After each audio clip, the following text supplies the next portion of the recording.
हिंदू लड़की है उसको कोई मुस्लिम लड़के से प्यार हो जाता है। नहीं होना चाहिए। क्यों? खुलुमबाय रायजोफोरा गासैखौबो आंनि गोदान भिडिअ बरायनाय बावहरनाय थाबाय। आसा खालामो नोंथांमोना गासैबो मोजाङैनो दङ। दिनै जोङो मोनसे खोब इम्पर्टेन्ट बाथ्रा रायलायगोन बे भिडिअनि थ्रुयै। आजिखालि प्राय जोङो खोनानो मोनो सोरनिबा फिसाजो, सोरनिबा हिनजाव, सोरनिबा बिहामजो गुबुन हारिनि बा गुबुन हौवाजों खारखोमागासिनो दङ आरो बेनो जोंनि दा बड'लेण्डआव प्रायानो हप्तासेयाव साननै सानथाम माने बेफोरो माबाया भाइरेल जागासिनो दङ। गतिके बेखौनो माबोरै होबथानो हायो जों एसे माने बेखौनो रायलायगोन बे भिडिअनि थ्रुआव। नोंथांमोनाबो भिडिअखौ नायनो इन्टारेस्टेड बा जोबजासिम नायलांबाय था आरो नोंथांमोनाबो माबोरै बेफोरखौ होबथानो हानायनि माने राहा दङ नोंथांमोनाबो आंनो कमेन्ट बक्सआव लिरहरनो हागोन। बयनिख्रुइ सिगां दाया हिनजावफोरनिल' नङा होननानै नोंथांमोना आंनि जि थाम्बनेइलाव नुदों जानो हागौ आरो आं बाथ्राखौ बहुद साननानै नोंथांमोनजों माने एसे सावरायलायनो होननानै साननानै बे भिडिअखौ बानायनाय जादों। नोंथांमोनाबो भिडिअआव थाफा, लोगोसे भिडिअखौ मोजां मोनोबाथाय लाइक खालाम आरो जुदि मोजां मोनाखै आं जुदि ओरैनो फाल्तु बखिदोबाथाय डिसलाइक खालाम। थौदो भिडिअखौ जागायजेननि। आसलते आं बे थाम्बनेइलखौ होनायनि उद्देश्यआ बेनोदि हिनजावफोरनिल' दाय नङा होननाया। आजिखालि सोरबायदि हिनजावफोरा खारखुमागासिनो दङ, जायफोरा हौवाफोरा खामला बा गारि ड्राइभार बा माबाफोर बेफोरबायदि फिसा फेनला खामानि मावनानै जायफोरा न'खरखौ सालायगासिनो दङ, बेफोरबायदि हौवानि हिनजावफोरा खारखुमागासिनो दङ। खारनायनि गेजेराव रावबो धोनि मानसिनि, रावबो मोजां परिबारनि हिनजावफोरा, फिसाजोफोरा बिदि खारनो थाङाखै। मानोना जोंनि बर' समाजाव बिराद गेदेर समस्यायानो जाबाय जौ सेरेब। खामानि मावनानै 300 थाखा खामायनानै लाना फैदो सानसेयाव, फैनानै खमसे खम हिनजाव गथ' गथायनोबो दसे टाइमखौ होनो बिराद दरखार। आजिखालि बिराद आधुनिक जोंनि जि दा परिबेक सालायबाय दङ प्राय डेभेलप जाजोबनाय। गतिके बै गोदोनि रखम लोङै जायै थानाय हौवाफोरखौ बयबो सैया।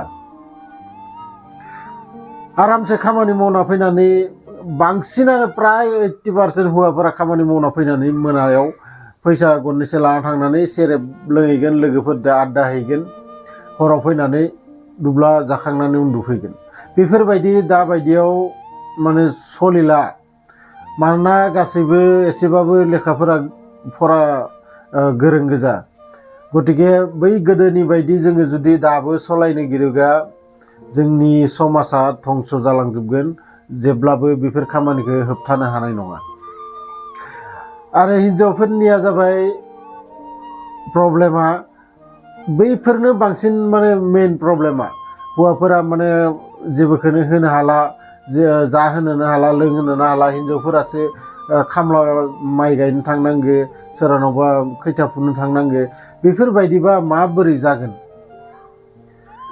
दिनै हौवा सासेया हिनजाव सासे लानायनि सिगांनो बयनिख्रुइ सिगांनि जिया मा मावनानै जाहोगोन बे खामानिखौ बयनिख्रुइ सिगां थाग थियारि खालामनाया मोजां। बिनि उनावसो जोङो माने हाबा लायो। आजिखालि मा जादों, क्लास 10 कलेजाव थांफुनाय गथ'फोरानो जानला माला हाबा लालाबायदो, जायखौनो बेखौनो गोसो थोनानै खारखुमानानै लाना फैदो। गतिके बेफोरबायदि खामानिया जानाङा। आरो बयनिख्रुइ सिगां नोंथांमोननो आङो मोनसे भिडिअ खोन्थिनि।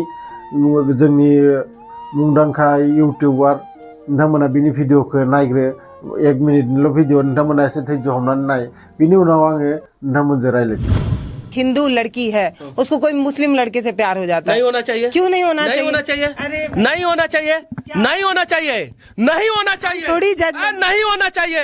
1 साल में लड़का से आप प्यार कर सकती हैं और 20 साल अपने बाप को भूल जाइएगा। जिस लड़की को अपने बाप से प्यार नहीं हुआ, माँ से प्यार नहीं हुआ, वो किसी लड़का से प्यार करेगी? सही है? गलत है। और इसका हम लोग विरोध करते हैं। अगर उसका बाप तैयार है कि मुस्लिम से शादी कर लो, हिंदू से शादी कर लो, सिख से शादी कर लो, ईसाई से शादी कर लो, तो सही है। अगर वो बाप तैयार नहीं है, बाप का पगड़ी जिस बाप ने पैदा किया, जिस माँ ने 9 महीना गोद कोख में रखा है, उस दर्द को आप पीड़ा को नहीं समझ के और भाग जा रही हैं बाप और माँ का सर नीचा करके। वो बाप जीते जी मर जाता है, जिसकी बेटी जो है भाग जाती है।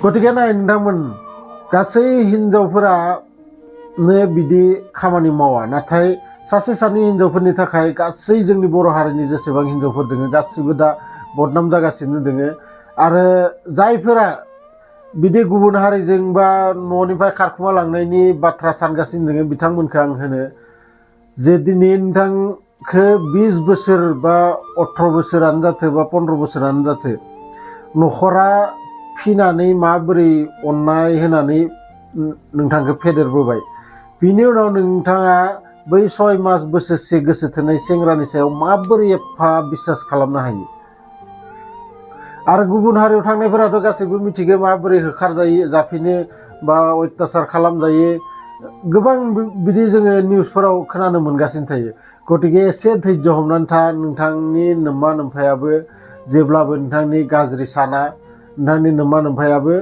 नोंथांखौ मोजाङावनो हरगोन आरो बिसोरो सानो नोंथाङा माने मोजां जाथो बेफोर गोसो थोनाय माबा थोनाय एकदम बेकारथार जेब्लासिम माने सानैजों खाथिजों खाथिं माने मोनलाया अब्लासिमल' बे बिराद रमान्स टाइपनि बिराद इन्टारेस्ट मोनो फन रायलायनानै जाथो बा मायावबा लोगो हमनानै जाथो जेब्लानो बे बुस्थुआ फ्रि जालाङो सानैबो जेब्ला जुलि जायो बिनि उनाव बिनि जि आसोल गोखा बै गोखाखौ जोङो मोनलाङो उनावसो गतिके बेफोरो बै दसे समनि गोदैनि थाखाय इमान बोसोरनि माने जि अननाय बेफोरखौ माने दागार नोंथांमोनाबो एसे सांग्रां जानाया मोजां जायखिजाया आं भिडिअखौ नोंथांमोननि थाखाय मानि थाखाय लाबोदों आं बे साननैसो खोनागासिनो दङ सोरबा उमुकजों खारखुमादो सोरबा उमुकजों गारना खारबाय उमुकखौ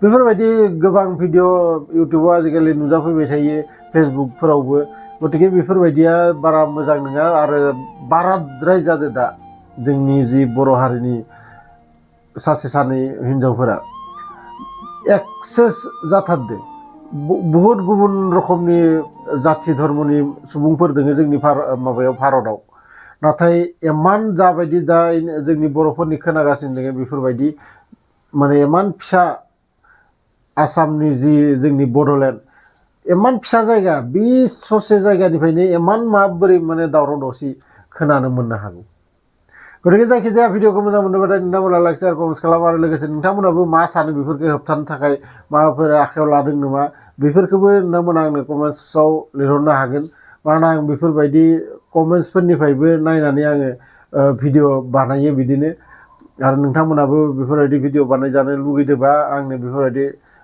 कमेन्ट्स माबाबाथाय बा मा टपिक्सआव भिडिअ बानायबा मोजां जागोन बेफोरखौ नोंथांमोना आंनो कमेन्ट बक्सआव लिरहरनो हागोन लोगो मोनगोन नेक्स्ट भिडिअ अब्लासिम गासैबो रंजा खुसि था आलो गोजोनै था गोजोन्थों।